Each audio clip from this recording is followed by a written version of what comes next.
Hola a todos, hoy nos encontramos con Liliana Ruth Winkelmann, quien es profesional técnica archivera, también es licenciada en Archivología de la Universidad Nacional de Córdoba, Argentina, donde se denominan archiveros a quienes son profesionales técnicos y licenciados en Archivología a quienes son licenciados. Su amplia trayectoria profesional se ha desarrollado en diferentes campos, por mencionar algunos, en el campo docente, con publicaciones como colaboradora en la recopilación documental, autora y también participando en congresos, seminarios y cursos, también como asesora técnica y laboralmente ha estado a cargo de las unidades de información de diferentes organizaciones, proyectos y programas. Esto le ha permitido recibir distinciones, menciones y placas recordatorias en su país de origen, que es Argentina. Hoy vamos a hablar un poco sobre la relación existente entre la política y los archivos. Entonces, muchísimas gracias, Liliana, por atender la invitación a este canal y por querer compartir con nosotros un poco sobre tu experiencia con estas dos áreas tan importantes y tan interrelacionadas entre sí. Bueno, Nelly, muchísimas gracias a vos por haberme invitado. Para mí es un honor estar compartiendo este espacio con vos y que ya te hayas cruzado en el camino de mi profesión. Me encanta porque también aprendo mucho de vos. Sí, es un Muchas aprendizaje gracias. en doble vía. Gracias, Liliana. Bueno, entonces vamos a comenzar por algo muy importante. Como vamos a hablar de política, es importante conocer también cómo está organizada políticamente Argentina, ¿cierto? Porque cada país tiene pues su propia, digamos que su propia identidad política y como vamos a hablar en este caso de este tema, pues es importante conocer eso como contexto. ¿Qué nos puedes decir al respecto? Bueno, mira, Argentina es muy grande en superficie. Argentina tiene 3.700.000 kilómetros cuadrados aproximadamente y tenemos 46 millones de argentinos vivimos en esta tierra. Es un país que es democrático, de una política democrática, en donde a partir del 83, con el advenimiento de la democracia, dejamos un tiempo de todo lo que fue la situación política de Argentina que estuvo a cargo de los militares, del proceso militar. Nuestro país está dividido políticamente en 23 provincias y un Estado federal. Está regido por una constitución nacional y es republicano representativo federal. Es decir, que cada, cada, cada, bueno, Bueno, nuestro país en realidad es republicano representativo federal, quiere decir que cada provincia mantiene su autonomía. Nosotros estamos ubicados, en el caso mío, yo vivo en una provincia que se encuentra en el centro del país y se llama la provincia de Córdoba, que también tiene una superficie de 166.000 kilómetros cuadrados aproximadamente y tenemos 3.500.000 habitantes. Nuestra división política es a través de los tres poderes, el poder ejecutivo, el poder judicial y el poder legislativo. Este, bueno, nosotros nos manejamos en realidad desde el advenimiento de la democracia, desde el año 83 a esta parte. A nivel país, nos hemos manejado con dos gobiernos que fueron representados por dos partidos políticos muy fuertes en Argentina, que es el Partido Justicialista y el Partido Radical. Y después, a partir ya de la década de los 2000, empezaron a venir otros partidos políticos con mucha fuerza y fueron reemplazando el gobierno de estas fuerzas mayoritarias que teníamos. En la provincia de Córdoba, sin embargo, todavía siguen gobernando estos partidos que son mayoritariamente representativos, que son el Partido Justicialista y el Partido Radical. Actualmente nos gobierna el Partido Justicialista desde el año 2000 a la fecha, y mi provincia está dividida en ciudades. A su vez, cada ciudad, de acuerdo a la cantidad de habitantes por municipios, y de acuerdo a la cantidad de habitantes, si los municipios fueran muy grandes, están divididos políticamente por comunas. Ujú. Este, todas estas células que yo te he ido nombrando tienen una particularidad de ser autónomas, porque los representantes que nos gobiernan son elegidos por el voto popular. Eh, en realidad, lo que te puedo decir que es un país que no es fácil de gobernar. Los argentinos no somos fáciles.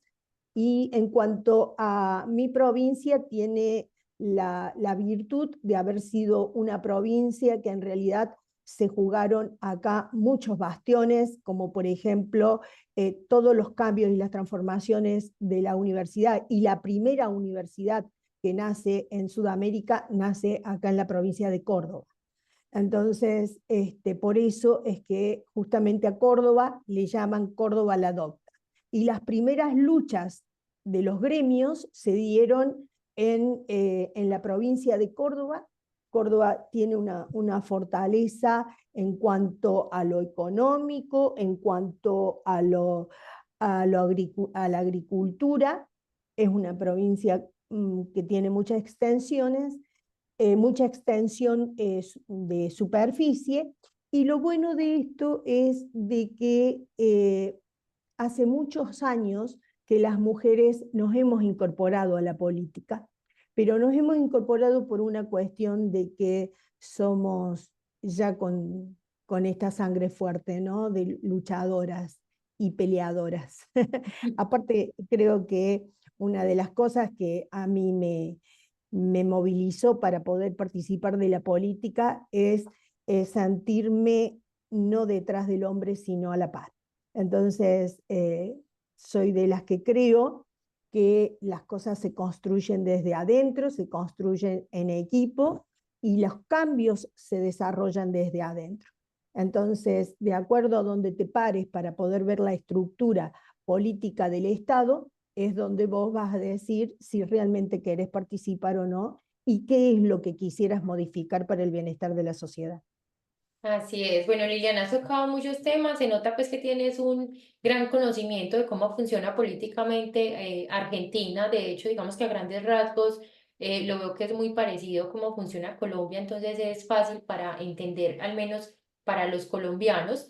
Y esto, y voy a conectar, digamos que lo último que dijiste con una siguiente pregunta, y es justamente qué te motivó a participar en escenarios políticos, porque no es, digamos, que un escenario donde todas las personas quieren participar y menos las mujeres, que lo mencionabas allí, porque pues lamentablemente no ha sido un escenario donde nosotras hayamos sido muy reconocidas o que hayamos tenido mucho poder. Entonces me parece muy interesante esa postura que tú tienes al respecto. Entonces, ¿qué te motivó? Sí, un poco te lo adelanté recién diciéndote de que en realidad yo veía como demasiadas debilidades que había en el Estado y que desde mi profesión yo podía aportar. Entonces comencé movilizada justamente por eso. Una de las debilidades que yo veía en el Estado era el gran hacinamiento y la producción documental que había, que era un sin parar. Por otro lado, también te quiero comentar que no es fácil para una mujer militar, pero no es fácil en la Argentina ni en el mundo militar. Yo creo que lo que me ayudó mucho fue, primero, la generosidad que tuvo mi marido. Sobre todas las cosas, que él desde novio me conoció militando, y fue una persona muy generosa para permitirme estar en espacios en donde la mayoría son hombres.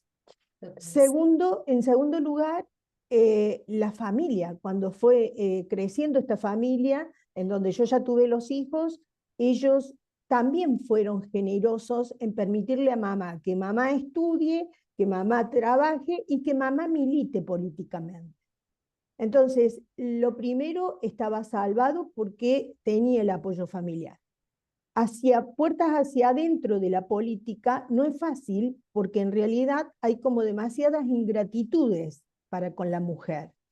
El género, todos hablan de género y del respeto al género y del respeto y de que la mujer la ponen allá arriba, pero al momento de repartir la torta es muy difícil repartirla entre el hombre y la mujer. Entonces ahí entras a ver las mezquindades, las ingratitudes. Yo me paré en una posición en la política de no competir con el hombre, o sea, de siempre hacerle ver que yo estaba a la par, que yo no iba a hacer competencia ni de él ni de nadie.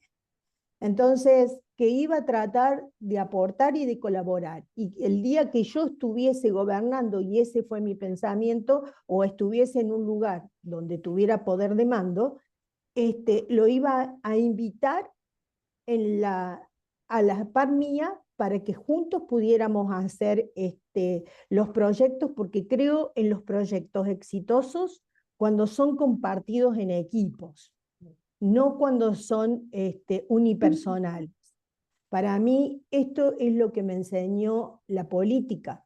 Y también me enseñó la política a respetar a la gente y a la sociedad, a acercarme a las distintas clases sociales sin ver su poder adquisitivo, sin hacer ningún tipo de diferencia. Y eso me permitió cada vez más eh, sentirme más en el lugar a donde yo quería estar.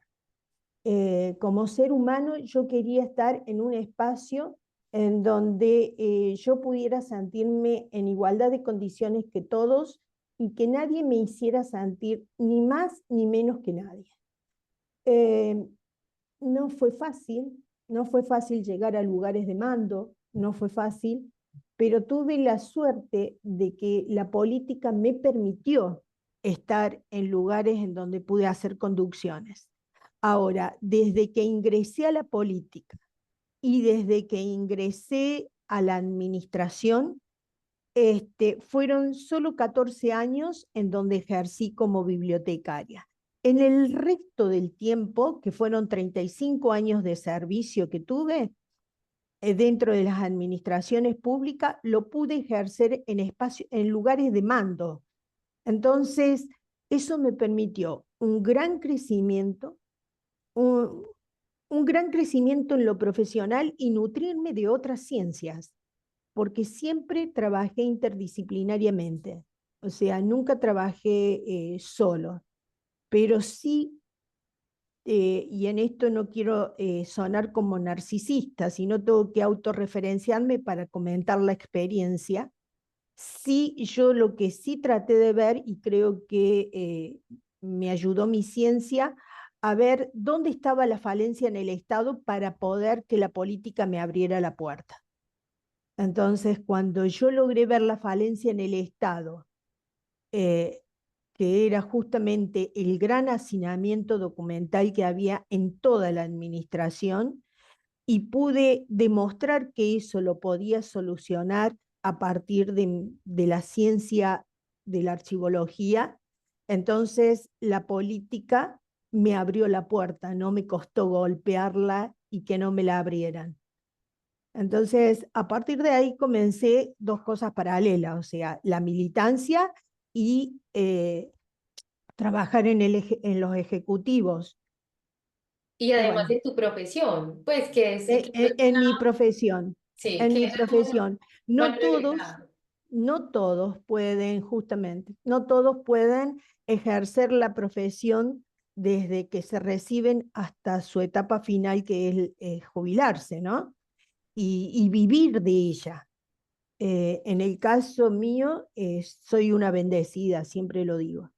Totalmente de acuerdo. Bueno, ahí nos contaste que, digamos que un poco sobre las motivaciones que tuviste para poder participar en escenarios políticos y que has sido realmente muy afortunada. Y eso, ¿qué beneficios, además de los que mencionaste ya terminando tu intervención, qué otros beneficios has encontrado en el camino? ¿De qué te ha servido ser archivóloga y estar en escenarios políticos, además de todo lo que ya mencionaste? Mira, los beneficios fueron muchísimos. O sea, desde aprender, tuve que aprender a vestirme, tuve que aprender a pararme frente a la gente, tuve que aprender a pararme ante los medios, a vencer todos los miedos, a vencer todos los miedos. O sea, el que no me dé miedo hablar frente a un gobernante que era mi jefe superior y yo plantar mi posición. Pude hacer que mi ciencia, que era un deseo que yo veía, eh, dejar de pararme en ese plano que es para lo que nos prepara. O sea, yo siempre digo que hay un error en la universidad, en lo académico. Nos preparan con un perfil muy de servicio, pero un perfil bajo. Ujú. Y ese era el perfil que yo desafiaba para cambiarlo y modificarlo.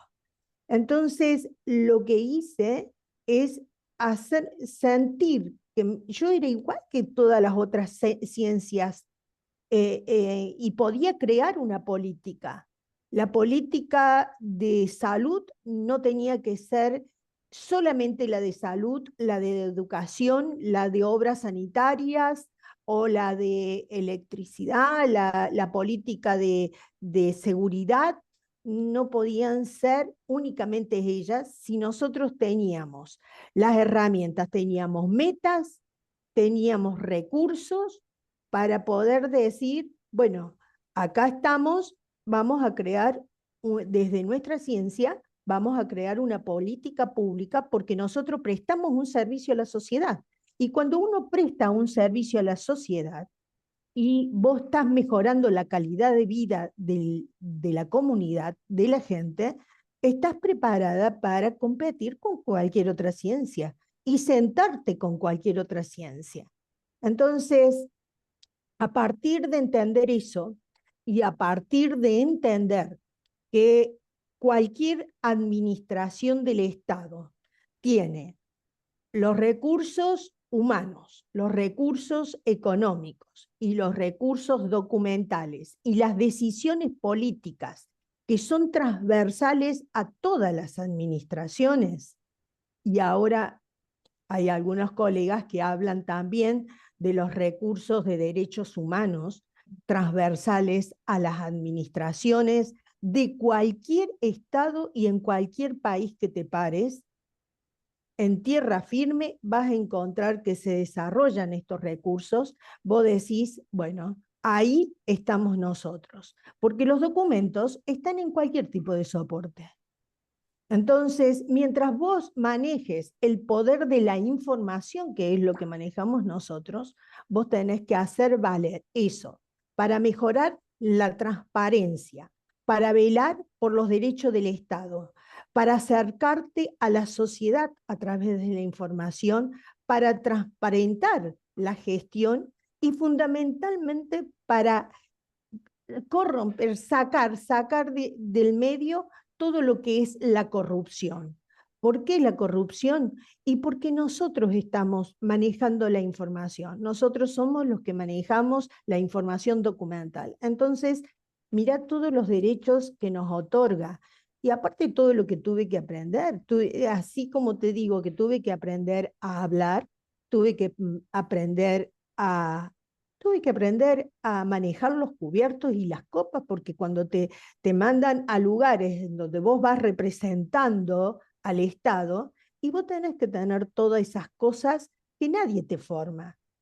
Te vas formando, por eso muchas veces digo que las experiencias en territorios superan los contenidos del conocimiento que te dan las cátedras, porque en realidad tenés que superar un montón de cosas. Yo me tuve que sentar a estudiar eh, los recibos de sueldo de los empleados, eh, para poder hablarle de derechos y para poder exigir y pararme en una posición en donde sea respetada y no justamente porque sea autoritaria, sino porque tenga autoridad para pararme frente a un equipo de gente, tenés que empezar a nutrirte de un montón de información que no la traemos de la universidad.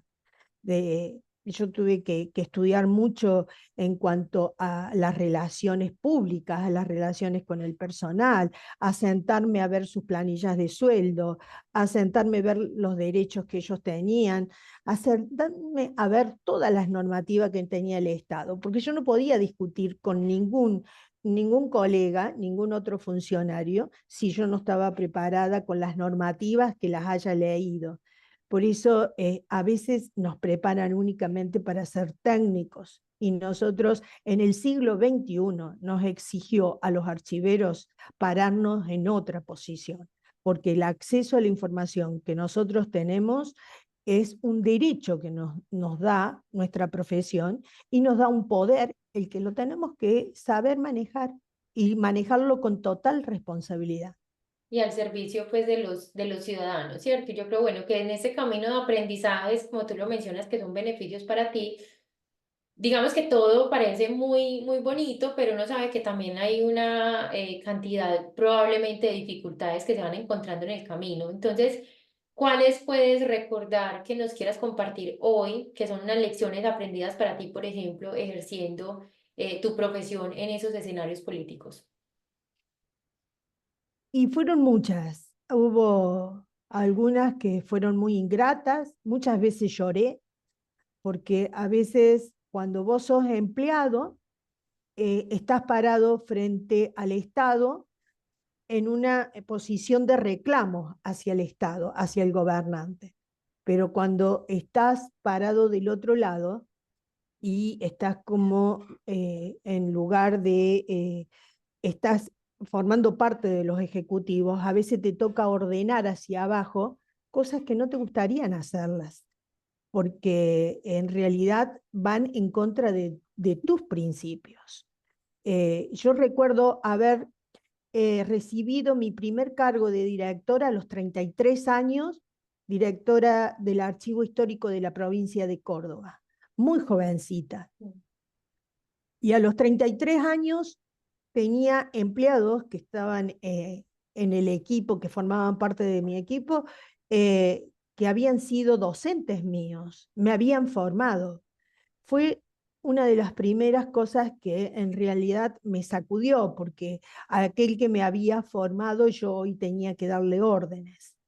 Por otro lado, cuando a mí me dicen que había que achicar las horas de trabajo, porque había que achicar el presupuesto para el archivo, entonces había que achicar los sueldos, en realidad iba en contra de mis principios, porque yo hacía un mes, había dejado de ser una que luchaba por los derechos de los trabajadores y de pronto hoy le tenía que pedir que achicaran su jornada laboral, no pedirle, tenía que ordenar un achicamiento de jornada laboral para achicar sueldos, porque al Estado había que achicarlo. Entonces, estas cosas a veces no te dejan dormir, te, porque se contradicen con tus ideas. Y bueno, y así avancé. Así como esa, por ejemplo, en la primera vez, o sea, que me tocó recibir uno de los historiadores más nombrados de Córdoba, era un señor mayor, Efraín Bischoff, y una personalidad reconocida por nuestra provincia y en el mundo, ¿no? Y, y claro, él no acordaba con la designación mía para ese cargo jerárquico siendo tan jovencita. A veces hasta es contraproducente ser joven y ser mujer. Ser mujer, sí. Entonces, sí, sí, él vino, se sentó en mi escritorio con toda la autoridad de ser un historiador reconocido y decirme que ese lugar, ese sillón me quedaba grande. Bueno, yo tuve que desde ese lugar pararme con él y decirle que yo lo invitaba a que formara parte de mi equipo, que al menos me diera la posibilidad de demostrarle que yo tenía capacidad para ejercer el cargo en el que había sido designada. Después, pararme frente a un ministro y explicarle a un ministro de la Nación, cuando estuve a cargo del archivo de la Cancillería, explicarle que cómo había ordenado la documentación y que yo había encontrado documentación que en realidad al gobierno de turno los afectaba mucho y los afectaba para mal. Entonces, pararme y decirle a un ministro, yo sabía que me jugaba a que me pudiera decir, váyase. Después, por ejemplo, irme con una carpeta a Buenos Aires a sabienda que yo me iba había ejercido acá en la provincia de Córdoba y quería ir, llamaban para ver si podíamos encontrar una archivera en el país que pudiera organizar y asesorar el Archivo Nacional de la Memoria, creado en el año 2003 por Kirchner, por el presidente Kirchner. Yo no pertenecía al color político y sin embargo así me fui con la carpeta de mi currículum bajo el brazo a Buenos Aires y les dije que yo estaba capacitada para armar eso y para asesorar. Me tuvieron 4 horas en la entrevista y fui seleccionada para organizar el Archivo Nacional de la Memoria. Lo tenía que organizar desde foja cero, o sea, tenía que armar la estructura, hablo del Archivo Nacional de la Memoria. Tenía que armar la estructura, las funciones, la orgánica, las normativas, porque nosotros, a diferencia de los colombianos de tu país, no tenemos normativas. O sea, nuestras normativas se van creando de acuerdo a la necesidad y a la política que nosotros establezcamos. Si establecemos una determinada política de selección documental, tenemos que hacerle una normativa para que eso prospere y para que eso permanezca en el tiempo. Si tenemos que crear una política de estructura o de trámites, tenemos que crearle una normativa para que eso continúe y prospere. Pasa lo mismo cuando creamos de un sistema. Para todo tenemos que crear el sistema, tenemos que crear la normativa, tenemos que buscar el personal perfilado para tal fin, tenemos que buscar los recursos económicos para poderlo llevar adelante. O sea, nos toca hacer absolutamente todo. Bueno, yo dije, bueno, lo voy a hacer. Fue un desafío muy grande y llegué a Buenos Aires con una carpeta que me tuvieron 4 horas en la entrevista, que ya te lo comenté, pero lo vuelvo a comentar porque era la primera vez que me entrevistaban por tanto tiempo. Y dije, bueno, acá no me van a dejar. Y no solo que me contrataron por 3 meses, sino que después terminé quedando 6 años. Pero yo 6 años en donde tuve la posibilidad de asesorar el Archivo Nacional de la Memoria, en donde tuve la posibilidad de asesorar la organización del Archivo de la Cancillería de la Nación.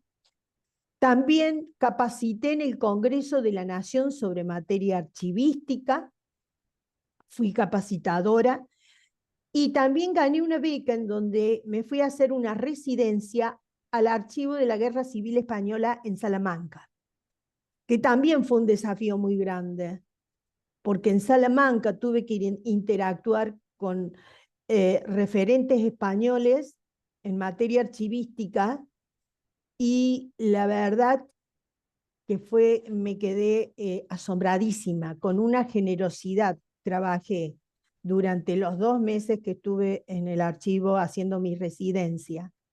Fueron tan generosos mis pares, mis colegas, que, bueno, me vine con un bagaje de conocimientos y además pudimos interactuar muchísimo en cuanto a los conocimientos, ¿no? Y fueron cosas que me fueron pasando, algunas muy difíciles, un día para, por ejemplo, para inaugurar el archivo de la Cancillería de la Nación, Nelly, había que inaugurarlo y venía el ministro, me dieron 45 días para organizar 4 kilómetros de documentos. Los 4 últimos días, el viceministro se puso el overol a la par nuestra, eran 23 practicantes de la Escuela de Historia y yo que coordinaba todo el proyecto. Organizamos los 4 kilómetros, trabajamos 3 días, los 3 últimos días sin dormir.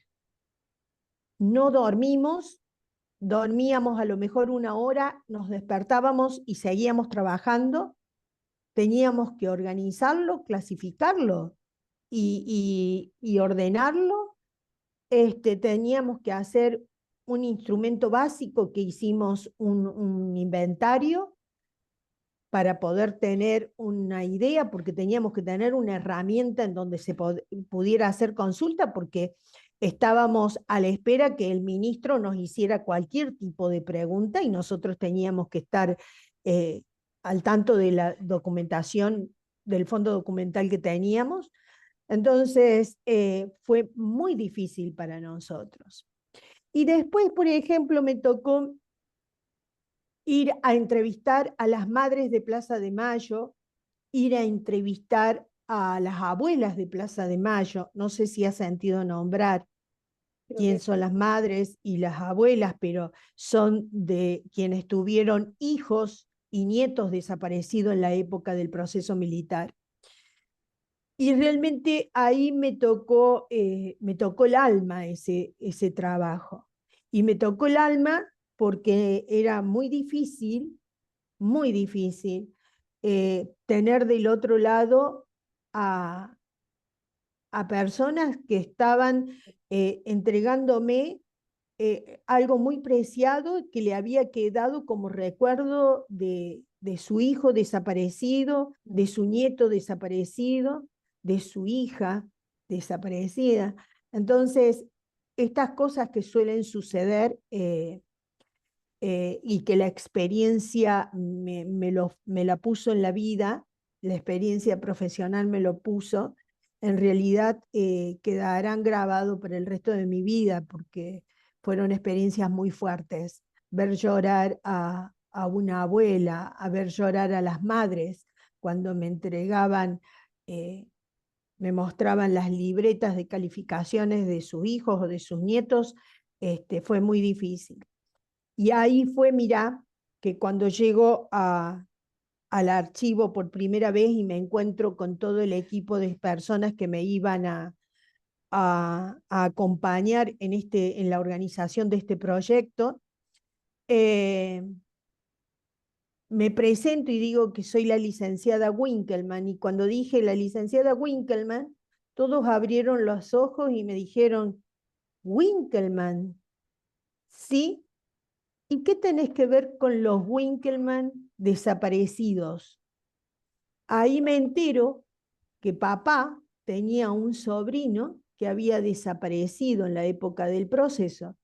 Y como esos temas acá eran tabúes y no se hablaban, entonces, bueno, fui, tuve no sé cómo llamarlo, si la suerte o que ser un familiar en donde pudo estar ordenando los legajos de la CONADEP y entre ellos el legajo de un sobrino de papá, que sería un primo segundo mío, desaparecido en la época de los militares, con mi mismo apellido.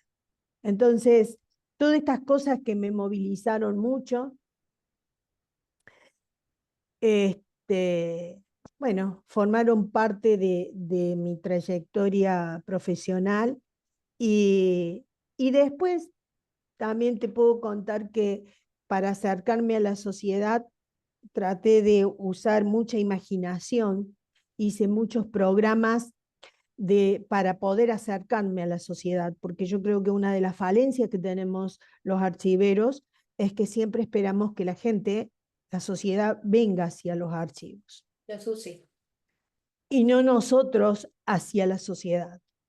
Entonces, te voy a nombrar algunos de los proyectos que hice que fueron increíbles y que me permitió. Uno se llamaba El interior se reencuentra con sus raíces históricas. Entonces, íbamos a cada pueblo, visitamos 47 pueblos de la provincia de Córdoba, llevando los primeros llevando copia de los primeros padrones de esa población y le llevábamos la acta de fundación de ese pueblo. Entonces íbamos con una comisión de historiadores, los historiadores leían y estudiaban ese pueblo, cómo había nacido, todos nacieron acá los pueblos a través del paso del ferrocarril, de los trenes, y así daban apertura a la creación de los pueblos. Entonces, bueno, así fue como nosotros pudimos llegar a 47 localidades en donde cuando avisábamos que íbamos a ir con la documentación para hacer una exposición, la gente se vestía de gala para recibirnos y en el mejor lugar del pueblo nos recibían porque íbamos desde la provincia y ver gente llorar porque decía, acá está mi abuelo, que fue uno de los primeros pobladores que hubo en este lugar, o acá figura mis padres, en esos padrones. Bueno, esas fueron cosas y también las guardo con mucho cariño. Después busqué otro proyecto que se llamó en los archivos interceden en la transformación educativa de la provincia, en donde los alumnos de los últimos años de la secundaria, ellos venían al archivo histórico, nos juntábamos con los docentes, hacíamos una selección de documentos con los historiadores y los alumnos reconstruían un hecho histórico. Entonces, una parte de la historia de Córdoba la reconstruían alumnos de los últimos años de la secundaria. Acá el nivel de educación es jardín de infantes, donde van los niñitos de las primeras edades, la primaria y la secundaria, y después viene el nivel universitario. Con los alumnos de los últimos años de la secundaria, hacían una práctica desde de algunas materias de la secundaria y ellos mismos eran los autores. Y después, cuando se terminó ese proyecto, recopilamos todas las historias escritas por los distintos grupos de alumnos y hicimos una publicación. ¿Y está online? Después, ¿Uno la puede consultar o no? Pues está en la web o solamente física. esa publicación en realidad era trabajo realizado por las mismas escuelas, se juntaron todas las escuelas y puede que hay una copia así en el archivo histórico de la provincia, no sé después qué pasó, yo te estoy hablando del año 97, no sé si todavía existirá o habrán hecho algo con eso, pero como proyecto fue excelente. Fue excelente porque vos veías el despertar de los jóvenes con el tema de los archivos. Después, otro de los proyectos que hice era capacitar en los colegios de profesionales. Íbamos a todos los colegios de profesionales y le explicábamos cómo realizar los trámites en las distintas administraciones. Yo tuve la suerte en el último trabajo que estuve a cargo de la dirección de la Mesa General de Entrada y el Archivo General de la Municipalidad de Córdoba, desde el año 2011 hasta el 2019, de verlo al documento en todas sus etapas, en toda su extensión, desde que nacía en la mesa de entrada hasta su etapa final en el archivo histórico. Entonces, una de las falencias que yo veía ahí era de que la gente no sabía hacer trámites. Venía y estaba perdido, no sabían hacer trámites, iniciar los trámites. Entonces dije, bueno, una de las formas que hay que hacer es acercarse a los colegios de profesionales. Entonces armamos un equipo con distintas profesiones y hacíamos charlas de cómo se iniciaban los trámites, qué tipos documentales tenían que ingresar, cómo se armaba el expediente. Para cada trámite había un formato y había un pedido de documentos, y de esa manera, hasta que por supuesto después todo se convirtió en digital, pero en el año 2011 te diría que hasta el 2018, todavía estábamos en un estado híbrido, ¿no? En el 2018 ya estábamos en un estado híbrido, porque funcionaba el soporte papel y el soporte digital, pero la gente ya sabía cómo tenía que iniciar el trámite. Y después otro de los programas que creé que también fue muy bueno es el PET. PET era Patrulla de Emergencia Documental.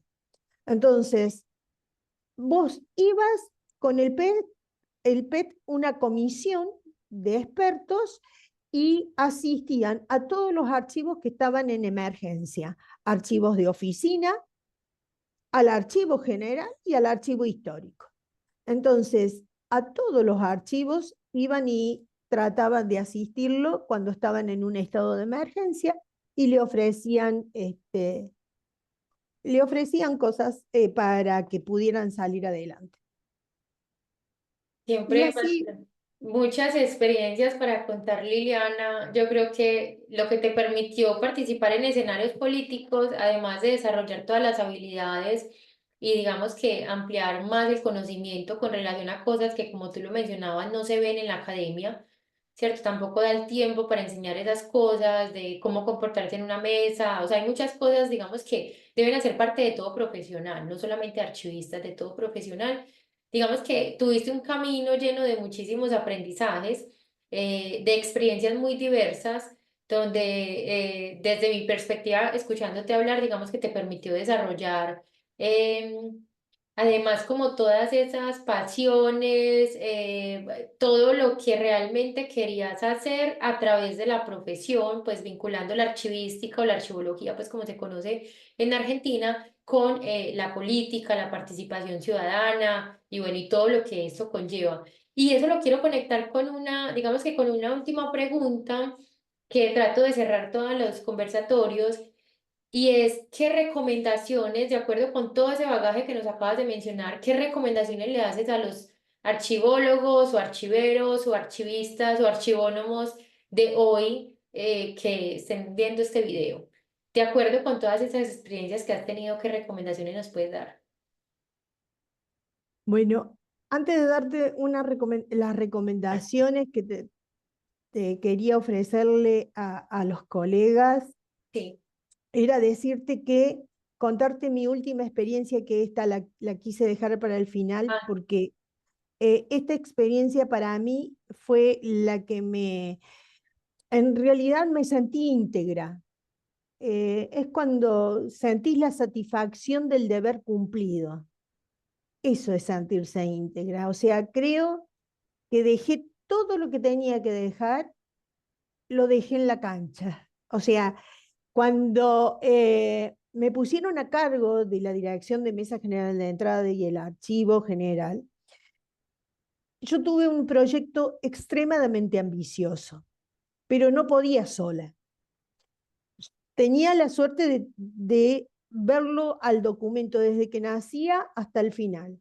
Entonces, conformé una comisión interdisciplinaria en donde estaban todos los expertos que tenían que estar, eh, y creo que eso fue lo que hizo que este proyecto fuera eh, ambicioso, fuera de triple impacto y fuera exitoso.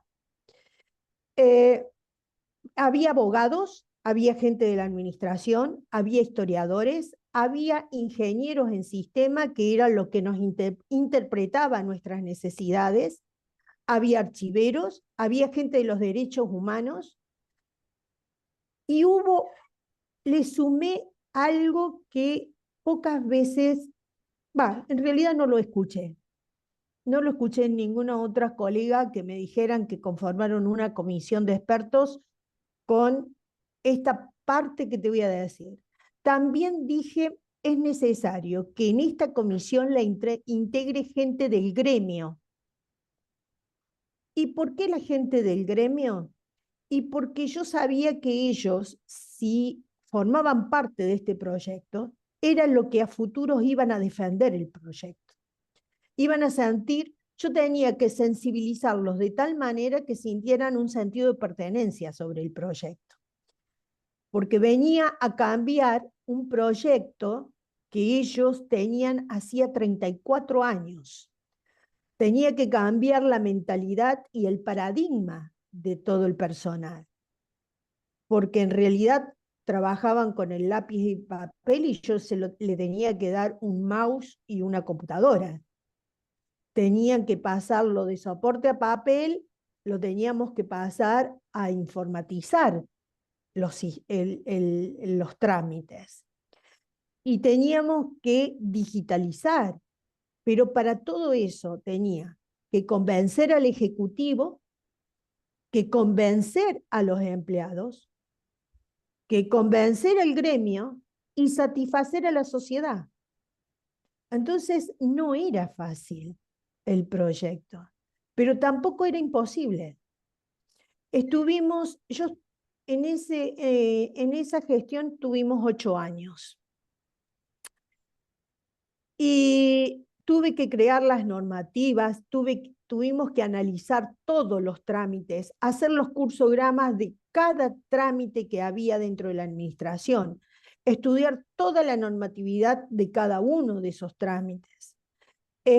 Ver las necesidades, ver los perfiles del personal que teníamos, ver los recursos con los que contábamos, sentarme con el ministro de Economía para pelearle el dinero, hablar con el intendente para decirle la necesidad de este cambio que había que hacer, crear las tablas de selección, crear las normativas para las tablas de selección y destino final de los documentos. Y además, después digitalizar. Pero además, cuando nos sentamos con los informáticos, tuvimos que acordar el lenguaje, porque no era lo mismo que yo le decía a ellos. Ellos decían, hablaban de sistemas y no es la misma interpretación del sistema informático al sistema técnico que nosotros tenemos que hacer con los documentos. O sea, la mentalidad de ellos es muy con la computadora y con lo informático. Y nosotros teníamos que hacerle ver que a todo eso teníamos que llegar. Pero antes debíamos organizar todo lo físico. Entonces, para poder hacerle entender, tuvimos mucho tiempo en discusión. Entonces teníamos que concientizar y capacitar al personal. Hicimos más de 100 cursos de capacitación para acordar el criterio. Acá creamos las normativas. ¿Y por qué le pusimos al sistema, le pusimos SIRAT, Sistema Rector de Administración Documental? ¿Y por qué le pusimos de administración documental? Porque en realidad, y no de gestión, porque en realidad íbamos a trabajar sobre toda la administración de la institución, toda la estructura. Nosotros íbamos a gestionar desde nuestra comisión, pero íbamos a trabajar sobre la administración de la estructura municipal que tenía 56 direcciones, 13 secretarías, tenía una intendencia y tenía pequeñas municipalidades que eran como si fuesen periféricas alrededor, donde se podían en distintos barrios hacer los mismos trámites que se hacían en la municipalidad central. Entonces, dijimos, este proyecto además nos tiene que permitir no solo planificar, diagnosticar, planificar, ejecutar, normatizar, sino sistematizar todos los procedimientos, informatizarlos y digitalizarlos. Y además hacer lo que fue la selección documental, la eliminación documental. Y dijimos, acá tiene que haber un aporte de triple impacto que pegue directamente a la sociedad, que nosotros podamos trabajar sobre lo social. ¿Qué hicimos? Cuando logramos eso, primero reducimos los costos con ese sistema. Los costos de mantención, porque pasó a ser todo digital. Segundo, mejoramos el medio ambiente, por eso tuvimos que trabajar también con ingenieros de ambiente. Y tercero, trabajamos con la gente de menos recursos que tenía, los carreros le llamamos nosotros, la gente que va juntando, o los cartoneros que van juntando los cartones. Con ellos los agrupamos, hicimos con la gente de la comisión, hicimos grupos de trabajo con los cartoneros, que ellos venían, nos retiraban el papel, los enfardábamos a esos papeles, lo hacían ellos, a esos trabajos en los centros verdes, le creamos los centros verdes, y ellos mismos vendían esos fardos de papel cuando despapelizamos la municipalidad, lo vendían a las celulosas de Buenos Aires. Las celulosas le hacían una devolución del papel en papel tisú, ya sea papel higiénico o papel de servilleta. Eso volvía a la sociedad y era ponerlos a trabajar a las clases más vulnerables que teníamos en la ciudad de Córdoba. Fue un aporte que realmente, tengo que decir, orgullosamente, que hoy, después de haber dejado el gobierno en el año 19, hasta hoy siguen en vigencia, siguen trabajando, y para mí no deja de ser un orgullo, porque lo hicimos en equipo, no fue fácil, pero quien lo defendió fue el gremio para que continuara. Así que bueno, eso, decirle a mis colegas que no le tengan temor a los desafíos, por más grandes que sean, que nosotros los archiveros tenemos que prepararnos para, no solo para estar trabajando en los archivos, sino para hacer las conducciones de los proyectos, y decirle que nunca demos un paso atrás, siempre a la par. Somos capaces, somos muy capaces, estamos bien formados, pero nos hace falta hacerle frente y no tenerle miedo a las nuevas experiencias. Eso es lo que yo te puedo decir, que les dejo para mis colegas que me estén escuchando.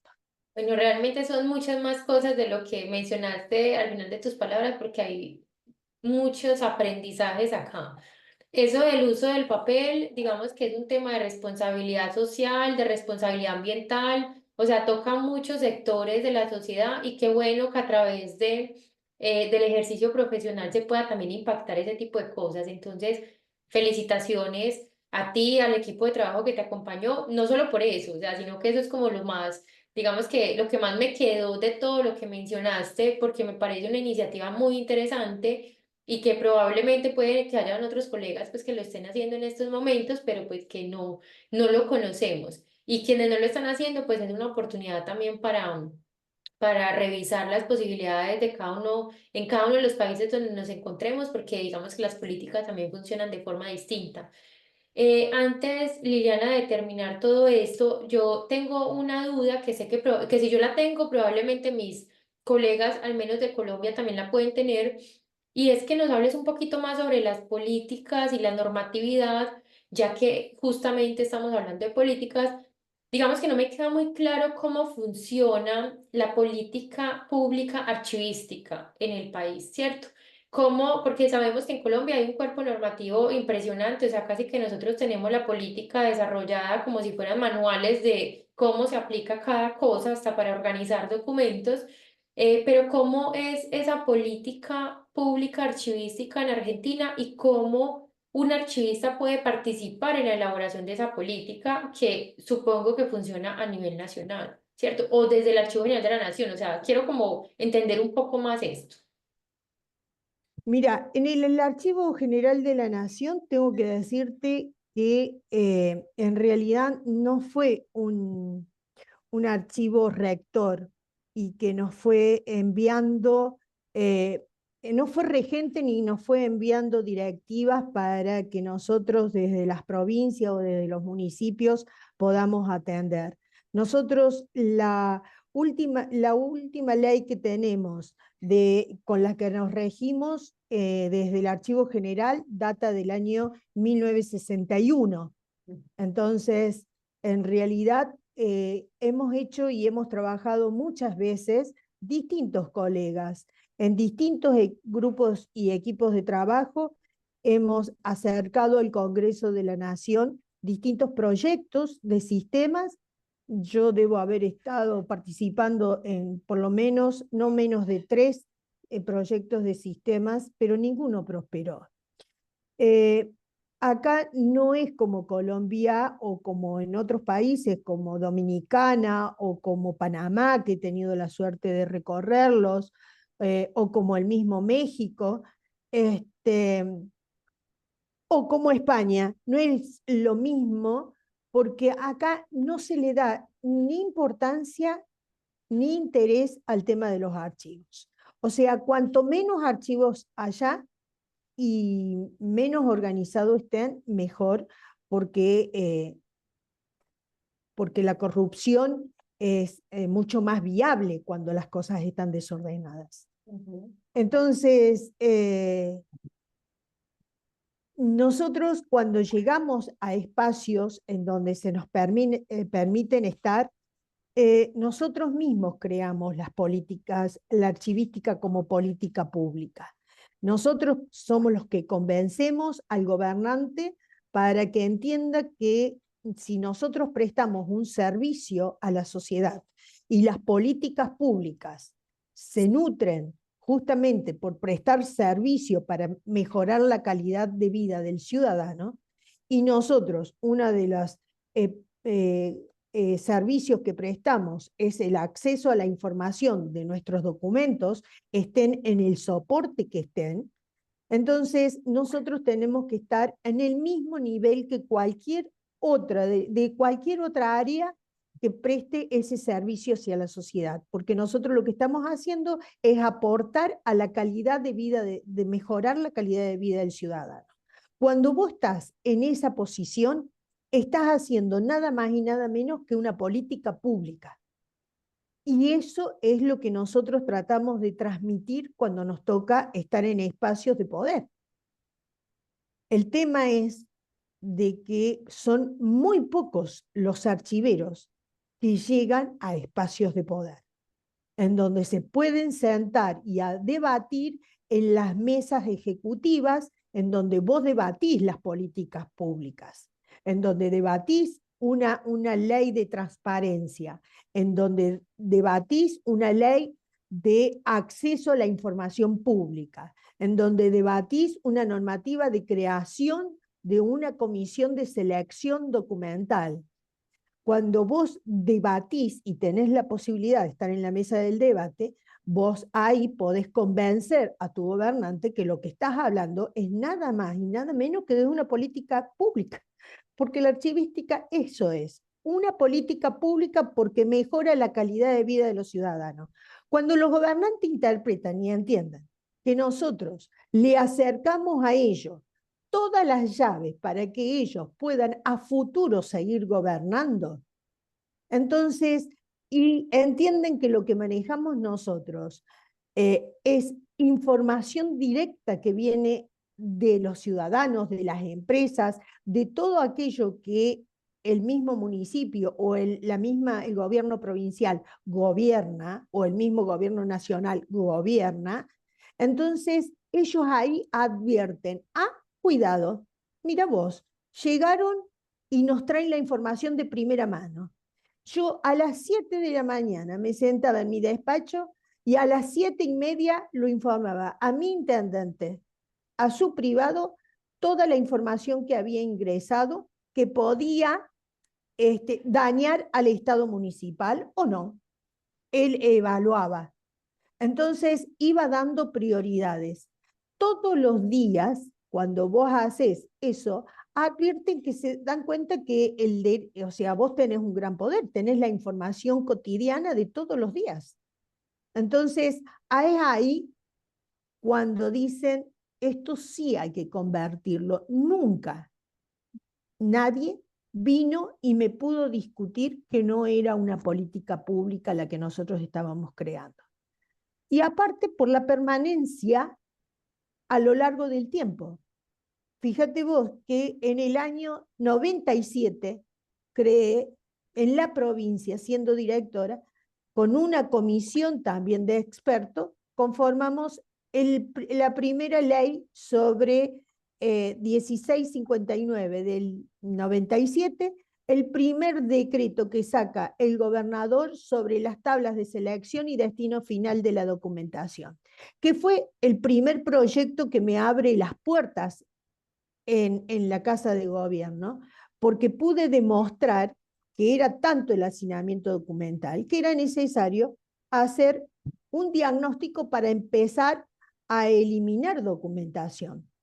Cuando ellos advierten de que nosotros podíamos crear una normativa que ellos pudieran despejar espacios, recuperar espacios, que la recuperación de la información sea más ágil, más rápida, que el personal pudiera trabajar mejor en las oficinas porque se recuperaba espacio, que quedaba únicamente la documentación que era documentación de archivo, no documentación que era documentación cotidiana.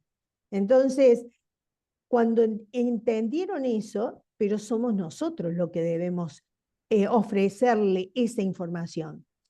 Por eso te digo que lo primero que hay que despojarse es de los miedos, de sentarse ante los gobernantes para explicarle y de convencerlos. Y después hacerle frente, una vez que vos tenés el apoyo del gobernante, ya los otros pasos son más fáciles, porque te podés parar frente al personal, pero nunca con autoridad, con autoritarismo, siempre con autoridad. Y la autoridad te lo da el saber. Vos si te parás frente a un equipo y sabés cuál es tu objetivo, cuáles son las metas, cuáles son los recursos con los que vas a contar y cuál es tu capacidad de trabajo que tenés, dando el ejemplo todos los días, yo te aseguro que son exitosas las permanencias de las conducciones.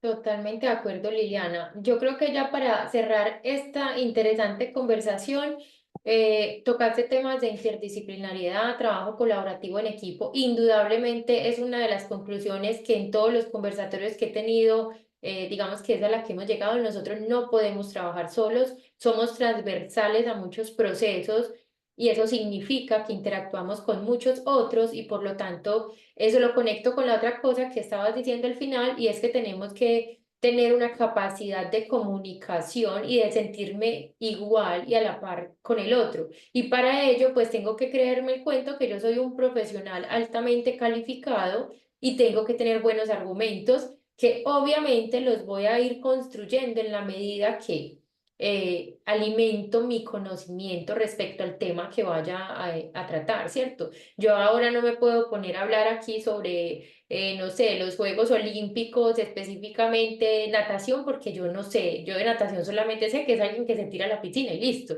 No Claro. sé de lenguaje técnico, no sé de nada más, no tengo cómo discutir respecto a eso, ¿cierto? Entonces, en este caso, si somos archivistas, archivólogos, archiveros, archivólogos, independiente cómo se denomine, digamos que nuestra función social y nuestra responsabilidad es la misma, independiente en el país en el que nos encontremos, y por lo tanto, en la medida que yo quiero ser reconocido y que por lo tanto me asignen recursos, que por lo tanto escuchen mi voz, pues significa que tengo una responsabilidad también ética, gremial, de leer, de actualizarme, de formación continua, que tú lo estabas mencionando, y no solamente en el área técnica, también en otras áreas que me permita compartir esos espacios con otros, ¿cierto? Entonces, si el alcalde siempre, no sé, participa en reuniones, o el gobernante, porque no sé exactamente cómo se llama en Argentina, el gobernante participa en reuniones en restaurantes de este modo y es la forma de comunicarme con él, pues yo tengo que, digamos que trabajar y poder estar en esos escenarios también. La importancia nos la damos nosotros con los argumentos, las comunicaciones con alta gerencia, bueno, todo lo que dije allí. Y algo que voy a rescatar que me pareció muy importante respecto a la experiencia que contaste con la, digamos que tú militas para una ideología política y que fuiste contratada por otra y pensabas que no, pues qué bueno que indistintamente de cuál sea mi color político, como tú lo mencionabas, mi función es clara, mi responsabilidad es clara y que eso también sea reconocido por el otro. O sea, no es tanto, es que no es darte la razón o no es querer decir que tú estás en el camino correcto o equivocado, es cómo tú como archivera, archivista, archivóloga, puedes garantizar esa función social de los archivos, ¿cierto? Indistintamente de la ideología política para la que estés militando y quien esté gobernando en el momento. Entonces yo creo que aquí hay muchas cosas para rescatar, Liliana, que no voy a repetir pues todo lo que dijiste porque fue suficientemente claro. Espero que nuestros colegas sepan aprovechar mucho esta entrevista porque la verdad nos diste muchas claves, recomendaciones, experiencias, lecciones aprendidas, buenas prácticas que todos podemos tener de referencia, no solamente si estamos interesados en el campo, en el escenario político, o sea, dijiste muchas cosas que son en general, o sea, lo administrativo, así yo esté trabajando en el sector privado, pues administrativamente, ¿cómo hago para ganarme esos espacios? De aquí para arriba con mis superiores y de aquí para abajo o igual con mis colegas o con mis equipos de trabajo. Entonces, muchísimas gracias nuevamente, Liliana, por aceptar la invitación, por compartirnos todo esto, por ser tan generosa.